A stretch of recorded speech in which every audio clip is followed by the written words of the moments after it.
నమస్తే మిత్రులారా, నేను మీ జర్నలిస్ట్ శంకర్ని. సుప్రీంకోర్టు చాలా కీలకమైనటువంటి తీర్పు ఇచ్చింది.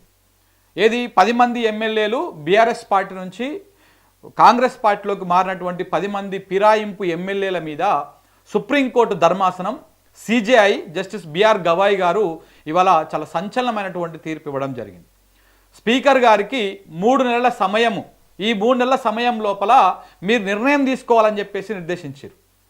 3 నెలల సమయం లోపల ఈ 10 మంది ఎమ్మెల్యేలు ఎవరైతే ఉన్నారో ఈ 10 మంది ఎమ్మెల్యేల మీద మీరు వేటు వేస్తారా వెయ్యరా ఏందనేది నిర్ణయం తీసుకోవాలని చెప్పేసి ఒక గడువు కూడా విధించారు.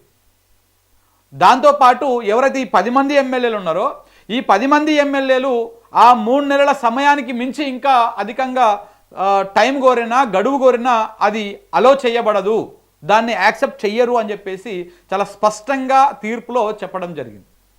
కౌశిక్ రెడ్డి వర్సెస్ తెలంగాణ స్టేట్ ఈ ఇద్దరి మధ్య జరిగినటువంటి ఈ కేసులో కౌశిక్ రెడ్డి కేసు వేసిండు. ఈ ఎమ్మెల్యేల పార్టీ ఫిరాయించినటువంటి ఎమ్మెల్యేల మీద అనర్హత వేటు వేయాలని చెప్పేసి ఫస్ట్ హైకోర్టులో పిటిషన్ వేసారు. దానికంటే ముందు స్పీకర్ గారికి నోటీసులు ఇచ్చారు. ఎవరైతే పార్టీ మారిరో వాళ్ళు మా పార్టీ గుర్తు మీద మా పార్టీ మీద గెలిచి వాళ్ళు కాంగ్రెస్ పార్టీలోకి మారిరు, మీరు నిర్ణయం తీసుకోండి, వాళ్ళ మీద వేట్ వేయండి అని ఫస్ట్ స్పీకర్ గారికి వీళ్ళు నోటీసు ఏమంటారు ఫిర్యాదు చేశారు. కానీ స్పీకర్ గారు స్పందించలేదు. స్పందించకపోతే కొన్ని నెలల తర్వాత హైకోర్టును ఆశ్రయించారు. హైకోర్టును ఆశ్రయిస్తే హైకోర్టు ఏం చేసింది, దాన్ని విచారణ చేసి సింగిల్ బెంచ్ కోర్టు నిర్దిష్టమైనటువంటి సమయం లోపల స్పీకర్ గారు నిర్ణయం తీసుకోవాలని చెప్పేసి ఆదేశాలు జారీ చేసింది. హైకోర్టు సింగిల్ బెంచ్ తీర్పు. సో సింగిల్ బెంచ్ తీర్పు మీద స్పీకర్ గారు గవర్నమెంటు రివిజన్కి పోయి డివిజన్ బెంచ్కి పోయింది. డివిజన్ బెంచ్కి పోతే సింగిల్ బెంచ్ ఇచ్చినటువంటి తీర్పును డివిజన్ బెంచ్ స్టే ఇచ్చింది. స్టే ఇస్తే ఆ స్టేని సవాల్ చేస్తూ పాడి కౌశిక్ రెడ్డి బీఆర్ఎస్ పార్టీ సుప్రీంకోర్టును ఆశ్రయించింది. సుప్రీంకోర్టులో ఆ కేసు విచారణకు చాలా వాయిదాలు పడుతూ చాలా సుదీర్ఘమైనటువంటి వాదనలు విన్న సుప్రీంకోర్టు జస్టిస్ బిఆర్ గవాయ్ గారి బెంచ్ ద్విసభ్య ధర్మాసనము ఆ బెంచ్ దాదాపు చాలాసార్లు వాయిదా వేస్తూ చాలాసార్లు సుదీర్ఘమైనటువంటి వాదనలు విన్నది. ప్రతివాదులు అందరికీ నోటీసులు ఇచ్చింది. టెక్నికల్ పాయింట్స్ అన్నిటినీ లేవనెత్తిన ఎవరు గవర్నమెంట్ తరఫున న్యాయవాదులు టెక్నికల్ పాయింట్స్ అన్ని లేవనెత్తిన అవన్నీ కూడా వింటూ వాళ్ళకు నోటీసులు ఇస్తూ అందరి నుంచి సమాధానం తీసుకున్నది. రకరకాల కేసులలో తీర్పులను కోర్టు ముందు ఉంచిర్రు ఇటు బీఆర్ఎస్ తరఫు న్యాయవాదులు, కౌశిక్ రెడ్డి తరఫు న్యాయవాదులు. దాంతోపాటు ఇవన్నీ 10 మంది ఎమ్మెల్యేలను కూడా అందులో ఇంప్లీట్ చేసి ఫస్ట్ 3 మీదనే విచారణ వేటు వేయాలని చెప్పేసి కోర్టులో కేసు వేసిరు. తర్వాత మిగతా 7 మీద కూడా వేటు వేయాలని చెప్పేసి నిర్ణయం తీసుకోవాలని చెప్పేసి వేసినటువంటి ఆ పిటిషన్ కూడా ఈ రెండింటిని కలిపి జస్టిస్ బిఆర్ గవాయ్ గారి బెంచ్ విచారణ చేసింది. దాని తర్వాత ఆయన సుదీర్ఘంగా వాదనలు విన్న తర్వాత ఏప్రిల్ 3వ తారీఖు నాడు మొత్తం వాదనలు అయిపోయినాయి. తీర్పును రిజర్వ్ చేసి పెట్టారు. తీర్పును రిజర్వ్ చేసి పెట్టి దాని తర్వాత ఆయన సీజే అయ్యిండు, సుప్రీంకోర్టుకు చీఫ్ జస్టిస్ అయ్యారు. దాని తర్వాత ఇవాళ జూలై 31వ తారీఖు నాడు ఇవాళ 10:30 గంటల ప్రాంతంలో ఆయన తీర్పును వెలువరించారు. ఆ తీర్పును వెలువరిస్తూ చాలా కీలకమైనటువంటి వ్యాఖ్యలు కూడా చేశారు. మేము ఎమ్మెల్యేల మీద వేటు వేయలేము, ఎందుకు అంటే రాజ్యాంగాన్ని ఉల్లంఘించినట్టు అవుతుంది, డైరెక్ట్గా వేటు వేస్తే ఉల్లంఘించినట్టు అవుతుంది, కాబట్టి ఆ పని చేయాల్సినటువంటి స్పీకర్ గారు వీలైనంత త్వరగా లేదా 3 నెలల సమయం లోపల మీరు ఆ 10 మంది ఎమ్మెల్యేల మీద నిర్ణయం తీసుకోవాలి అని చెప్పేసి ఫిక్స్డ్గా టైం బాండ్ పెట్టడం జరిగింది. ఒకవేళ ఈ 3 నెలల సమయం లోపల ఎవరైనా ఎమ్మెల్యేలు ఇంకా గడువు కావాలని కోరితే ఆ గడువు యాక్సెప్ట్ చేయరు, ఆ గడువుని అలో చేయకూడదని చెప్పేసి కూడా ఆదేశాలు జారీ చేసింది చాలా స్పష్టంగా. దాంతోపాటు సింగిల్ బెంచ్ ఏదైతే హైకోర్టులో కౌశిక్ రెడ్డి బీఆర్ఎస్ పార్టీ ఇచ్చినటువంటి పిటిషన్ని అలో చేస్తూ సింగిల్ బెంచ్ ఇచ్చినటువంటి ఆదేశాలను సమర్థించింది సుప్రీంకోర్టు న్యాయస్థానం. ఏమని సింగిల్ బెంచ్ ఇచ్చినటువంటి తీర్పులో ఎలాంటి తప్పు లేదు, ఆయన టైం బాండ్ కూడా పెట్టలేదు. సింగిల్ బెంచ్లో నిర్దిష్టమైనటువంటి కాల పరిమితి లోపల మీరు స్పీకర్ గారు నిర్ణయం తీసుకోవాలని చెప్పేసి ఆదేశాలు జారీ చేశారు. దాంట్లో ఏం తప్పు లేదు. కానీ తర్వాత సింగిల్ బెంచ్ తీర్పు మీద ఇచ్చినటువంటి డివిజన్ బెంచ్ ఆదేశాలే అభ్యంతరకరంగా ఉన్నాయని చెప్పేసి డివిజన్ బెంచ్ ఏదైతే నవంబర్ 22వ తారీఖు 2024 ఇచ్చినటువంటి తీర్పును పక్కన పెట్టింది సుప్రీంకోర్టు. ఆ తీర్పును పక్కన పెట్టేసి అంటే సింగిల్ బెంచ్ ఇచ్చినటువంటి తీర్పు మీద ఇచ్చినటువంటి స్టేని తోసిపుచ్చింది.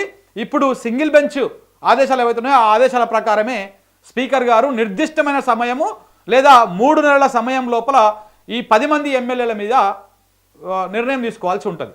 అది వేటు వేస్తారా వెయ్యరా అనేది స్పీకర్ పరిధిలోని అంశం. కానీ వేటు వేయాల్సే ఉంటుంది. ఎందుకంటే చాలా పర్టికులర్గా దానం నాగేందర్ ఒక పార్టీ గుర్తు మీద గెలిచి ఒక పార్టీ గుర్తు మీద మరొక ఎన్నికల్లో పోటీ చేసిండు. ఎమ్మెల్యే ఎన్నికల్లో బీఆర్ఎస్ పార్టీ గుర్తు మీద కారు గుర్తు మీద గెలిచి చెయ్యి గుర్తు మీద సికింద్రాబాదు ఎంపీ ఎలక్షన్లో పోటీ చేసిరు. అలాగే కడియం శ్రీహరి గారు వాళ్ళ బిడ్డ ఆల్రెడీ ఎంపీకి కాంగ్రెస్ పార్టీ నుంచి పోటీ చేసింది. ఆయన బీఆర్ఎస్ పార్టీ నుంచి ఎమ్మెల్యే గెలిచిండు. తెల్లం వెంకట్రావు కూడా అంతే, బీఆర్ఎస్ పార్టీ నుంచి గెలిచి ఆయన కాంగ్రెస్ కండువా కప్పుకున్నాడు.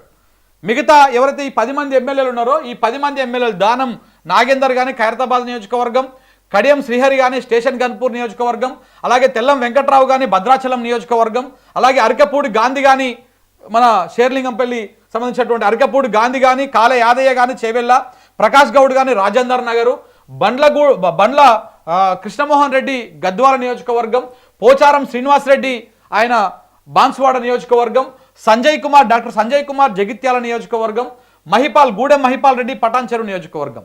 ఈ మొత్తం 10 నియోజకవర్గాలలో ఈ ఎమ్మెల్యేల మీద 100కు 100% వేటు పడేటువంటి అవకాశాలు చాలా స్పష్టంగా కనపడతా ఉన్నాయి.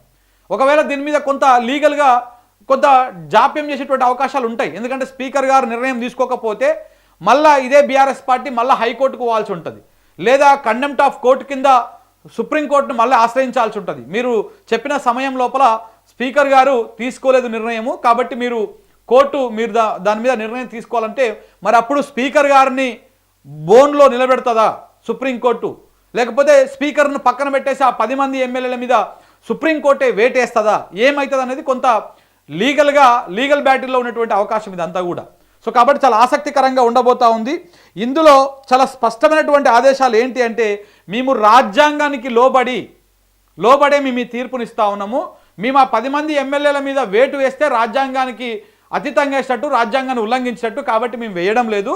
అది స్పీకర్ పరిధిలో అంశం కాబట్టి స్పీకర్ చేయాలి, అది దానికి పర్టికులర్ 3 నెలల లోపల చేయాలని చెప్పేసి చెప్పడం జరిగింది. సో కాబట్టి దీనికి సంబంధించి కొన్ని కేసులని, కొన్ని ఆర్టికల్స్ని, ఆర్టికల్ 136ని, ఆర్టికల్ 226ని మరియు 227ని, వీటికి సంబంధించినటువంటి న్యాయ సమీక్ష అధికారాలకు సంబంధించి మా పరిమితి ఎంత ఉన్నది, ఇవన్నీ కూడా సుప్రీంకోర్టు చెప్పడం జరిగింది. ఏది ఏమైనా తెలంగాణ రాజకీయాల్లో ఇదొక సంచలనమైనటువంటి తీర్పు అని చెప్పవచ్చు. పార్టీ ఫిరాయిస్తున్నటువంటి ఎమ్మెల్యేలు గతంలో కానీ, ఇకపై కానీ, ఇప్పుడు కానీ పార్టీ మారాలనుకుంటున్నటువంటి వాళ్ళు కానీ, పార్టీ మారినటువంటి వాళ్ళకి కానీ ఇది ఒక చెంపపెట్టు లాంటి తీర్పు అని చెప్పవచ్చు. సుప్రీంకోర్టు తీర్పు ప్రకారం ఏది ఏమైనా అయితే వేటు వేయడమా, వేటు వేయకపోవడమా అనేటువంటి అంశము స్పీకర్ గారు తేల్చాల్సి ఉంటుంది ఈ 3 నెలల సమయం లోపల. ఒకవేళ తేల్చకపోతే మాత్రం మళ్ళీ హైకోర్టుకు కానీ సుప్రీంకోర్టు కానీ వెళ్ళేటువంటి అవకాశం ఉంటుంది.